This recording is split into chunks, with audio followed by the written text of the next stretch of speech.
You're watching Fox 17 News.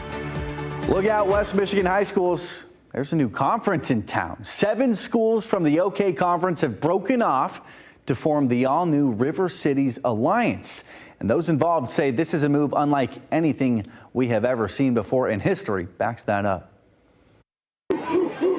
Wednesday marks the beginning of a new chapter for West Michigan athletics and academics. So new, in fact, the commissioner of the conference is still learning the league's name. Commissioner of the River Valleys Alliance, or River Cities Alliance, River Cities Alliance. Make sure I get that correct, right? Yes, the River Cities Alliance, made up of 7 schools who used to be a part of the OK Conference.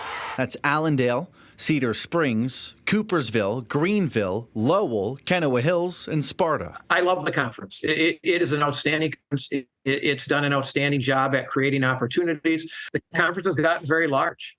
And when you have a conference that has gotten as large as it has, I think some of the districts feel like maybe they don't have a voice in some of the changes that happen. Back in April, the OK Conference gathered all 48 member schools to vote on the next realignment. This is something that happens every 4 years.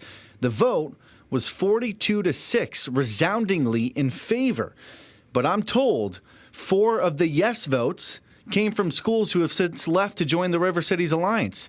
That's a big change in just a 6-month span. Travel is certainly a concern for some of the districts that are moving. And then obviously creating that consistent rivalry that, has been really hard, I think, to establish in some of the OK Conference realignments for some districts when you have neighboring communities who get shifted in a different conference or a different, division, and then you don't participate or play with them. Typically, OK schools have 2 options when they want to leave. Either give 2 years notice or have support from 75% of the conference. In this case, neither of those guidelines were met, but they made the move anyway. In fact, I'm not aware of any district, in my mind, that has actually followed that bylaw, given the notice, and then waited the 2 years to do so. Only 4 other times have schools left the OK Conference in its 65-year history, but those were all in different years.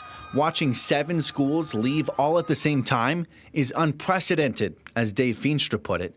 He's the OK Conference commissioner. He didn't want to give an interview, but he did tell me over the phone he's very disappointed and saddened by the result of that for all our member schools. Bush responding. I admire and respect them immensely. We have nothing but the best of the OK Conference, and certainly want to continue to collaborate and work with them as best we can moving forward as well. Yeah, Bush said when this whole process began, a few more schools had expressed interest at that point in joining the River Cities Alliance, but at least for now, those conversations have stalled. And as of today, this conference will have those 7 teams that we mentioned during its inaugural season, which starts next fall.